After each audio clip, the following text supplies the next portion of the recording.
Hello students, welcome to the maths class.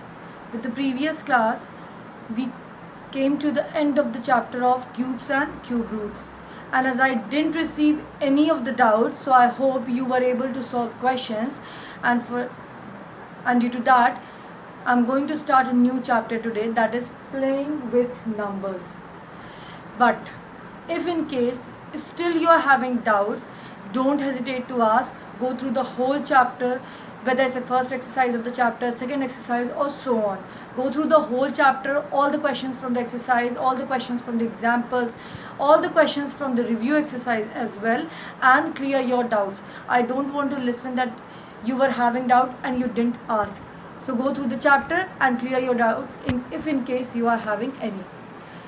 As for now, let us start with the new chapter, that is playing with numbers.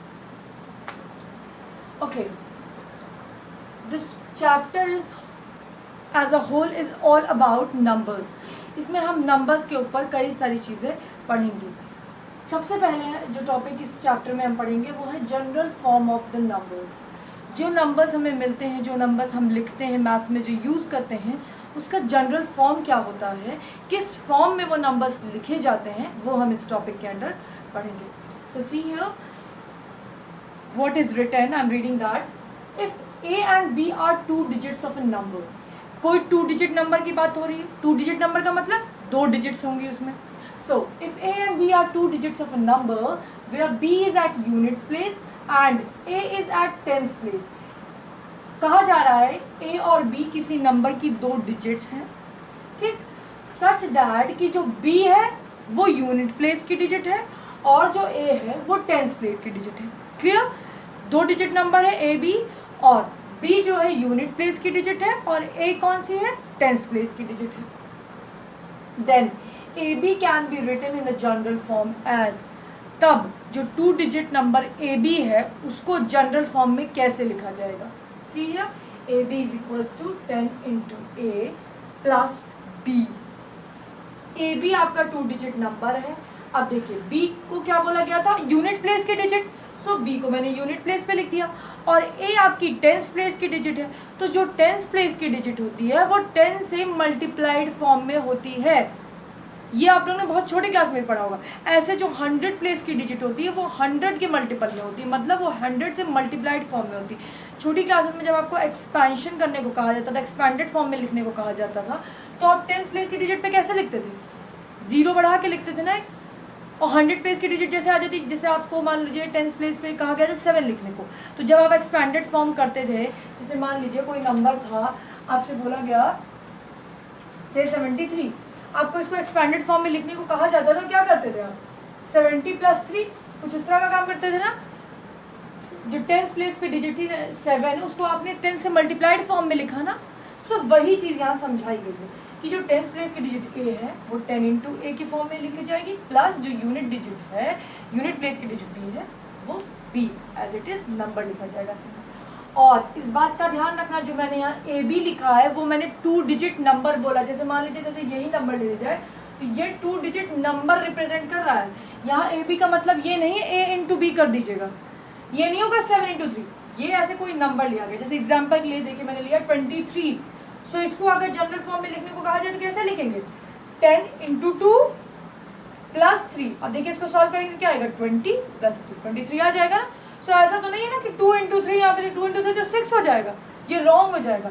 That means जो A B यहाँ पे लिखा जा रहा है वो A B मतलब सिर्फ ए बी है, वो 2 डिजिट नंबर रिप्रेजेंट कर रहा है, मतलब ये 2 डिजिट्स रिप्रेजेंट कर रहा है, ये ए इंटू बी नहीं है. इसका मतलब इस बात का बहुत ध्यान रखना है. सो कोई भी नंबर को अगर जनरल फॉर्म में लिखना होगा, जैसे 23 को मैंने लिखा तो उसे इस तरह के फॉर्म में लिखा जाता है.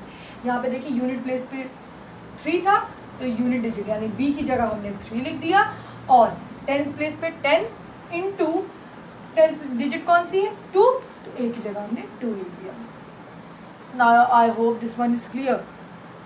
Moving on, if the digits are reversed. अब क्या होता है, डिजिट्स को उलट दे, मतलब टेंस प्लेस की डिजिट को वंस प्लेस पे ले आएंगे, वंस प्लेस की डिजिट को टेंस प्लेस पे ले आएंगे, तब क्या होगा, that is A comes at unit place. देखिए पहले यूनिट प्लेस पे क्या था बी, अब बोला जा रहा है ए आएगा, and B at tens place, B को टेंस प्लेस पे कर दें. Then BA is equal to 10B plus A, बस उल्टा, जहाँ यहाँ पर B था वहाँ A लिख दो और जहाँ पर A था वहाँ पे B लिख दो। देखिए एकदम कंपेयर करिए, वही किया है मैंने। और देखिए जो मैंने एग्जांपल कंसीडर किया उसमें मैंने डिजिट्स रिवर्स कर दी। अब देखिए पहले 3 यूनिट प्लेस पे था, मैंने टेंस प्लेस पे कर दिया। 2 पहले टेंस प्लेस पे था, मैंने यूनिट डिजिट पे कर दिया। अब देखिए एक्सपेंशन, जो जनरल फॉर्म है वो कुछ इस तरह का हो गया। Hence, every 2-digit number can be written as 10A plus B and the number obtained by reversing its digit will be 10B plus A। मतलब कोई भी 2-digit नंबर को आपको जनरल फॉर्म में लिखने को कहा जाएगा तो इस फॉर्म में लिखेंगे, और अगर आप उसकी डिजिट्स को रिवर्स कर देते हैं, उलट देते हैं, तो वो जो फॉर्म में लिखा जाएगा उसका जनरल फॉर्म क्या होता है, इस तरह का होता है। So this is very easy concept. I hope you are able to get each and everything I am explaining here.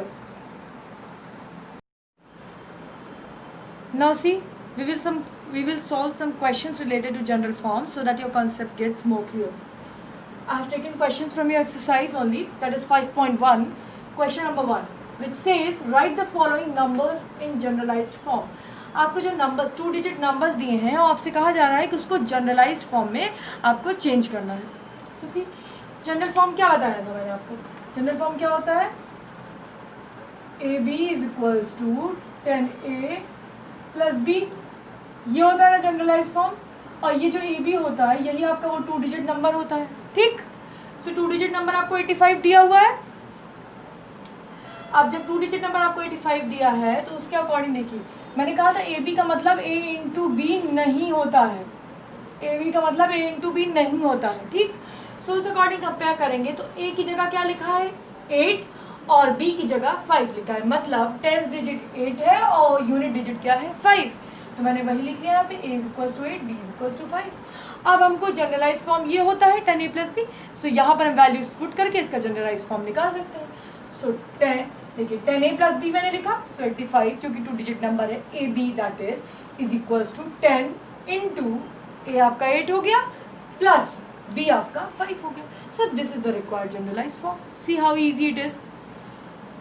Now see, there is something important in this part of the question. I have taken next part of question number 1, that is 2. Here the question is 398. अब आप सोच रहे होंगे ये तो 3-digit number है, इसका generalise form क्या होता है? So जैसा मैंने आपको कहा था कि एक्सपैंडेड फॉर्म में जो प्लेस वैल्यू होती है उस डिजिट की उसके अकॉर्डिंग हम लिखते हैं, ठीक। जो टेंस प्लेस की डिजिट होती है उसको 10 से मल्टीप्लाई के फॉर्म में लिखते हैं, जो 100 प्लेस की डिजिट होती है उसको 100 से मल्टीप्लाइड फॉर्म में लिखते हैं। ये जो मैंने पूरी बात बोली इसका कहने का मतलब ये है, सी 2-digit नंबर के लिए जनरलाइज फॉर्म ये था, वैसे ही 3-digit नंबर के लिए जनरलाइज फॉर्म कुछ ऐसा होता है। अब सी द डिफरेंस है, वंस प्लेस देखिए, अब 3-digit मतलब 3, तो ये जो यूनिट डिजिट है इसको C मानेंगे, जो टेंस डिजिट है इसको B मान लिया मैंने, और जो 100 डिजिट है उसको A मान लिया, okay. So unit digit C रख दिया, मैं राइट साइड से बता रही हूँ, प्लस टेंस डिजिट 10 से मल्टीप्लाइड की फॉर्म में होती है, सो 10 इंटू B मतलब टेंस डिजिट हो गई हमारी, प्लस अब क्योंकि तीसरे डिजिट 100 प्लेस पे है सो वो 100 से मल्टीप्लाई के फॉर्म में लिखी जाएगी, दैट इज 100A। सो ये पूरा फॉर्म जो गिवन है ये हमारा क्या होता है 3-digit के लिए जनरलाइज फॉर्म होता है। अब आपको एक्सपैंड करके लिखने को बोला गया, आपको जनरलाइज फॉर्म में लिखने को बोला गया है। सो A क्या है 3, A हमारा 3 है, B हमारा 9 है, C हमारा 8 है, उसके अकॉर्डिंग आप यहाँ पे वैल्यूज पुट कर लीजिए। So 398 is equals to 100 into 3 plus 10 into 9 plus 8। This is the generalize form of this 3-digit number, that is 398. So this form is very easy to solve. बहुत easily आप इस form के questions को कर सकते हैं। Moving on to question number 2 from your exercise. Write the following numbers in the usual form. आपको ये numbers को usual form में लिखने को बोला गया है। And now see, जो ये form जो आप लिखते थे expand करके, ये general form होता है, fine। अच्छा मैंने इसमें आपको एक चीज़ नहीं बताई, ये equal to क्या होता है 3-digit में जनरलाइज फॉर्म में, A B C, ओके। जैसे यहाँ पे ए बी होता था वैसे ए बी सी। अगेन है ऑल्सो ए बी सी का मतलब ए इंटू बी इंटू सी नहीं है, इस बात का ध्यान रखना, ये मतलब नहीं होता यहाँ पे। ये 3 जो है वेरिएबल्स रिप्रेजेंट करते हैं 3 डिजिट्स को, फाइन। अब देखिए जो आप ये एक्सपैंड कर देते हैं ये जनरलाइज फॉर्म होता है, और जब कॉम्पैक्ट फॉर्म में लिखा रहता है वो आपका यूजुअल फॉर्म होता है, जैसे ए बी 2-digit के केस में और ए बी सी 3-digit के केस में। देखिए ये जो फॉर्म था इसको जनरलाइज फॉर्म में ऐसे लिखते हैं आप, ठीक। और जब आपको ऐसे दिया हो, कहा जाए यूजुअल फॉर्म में लिखिए, मतलब उसको इस तरह से लिखना है। Got it. अब देखिए यूजुअल फॉर्म आपको ऐसे दिया हुआ था, अब इसको देख के पता चल रहा है कि ये कुछ जनरल फॉर्म के तरीके से लिखा हुआ है ना, 10a + b के फॉर्म में लिखा हुआ है ना।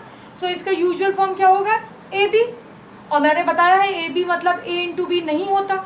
सो इससे कंपेयर करिए, जो जनरलाइज फॉर्म है इससे कंपेयर करिए, तो a क्या है 6 और b क्या है 7। दैट मीन्स ab क्या होगा 6 और 7। a की जगह 6 लीजिए, b की जगह 7। कोई भी ये गलती नहीं करेगा कि 6 × 7 लिखते हैं और 42 कर दे इसको, ये गलती हो सकती है, इसलिए मैं इसको बार बार मेंशन ये काम नहीं करना है।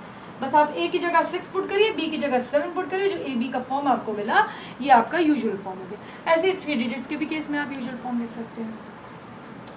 So this concept is very clear. I hope this was clear to you all. So that's all for today. Thank you.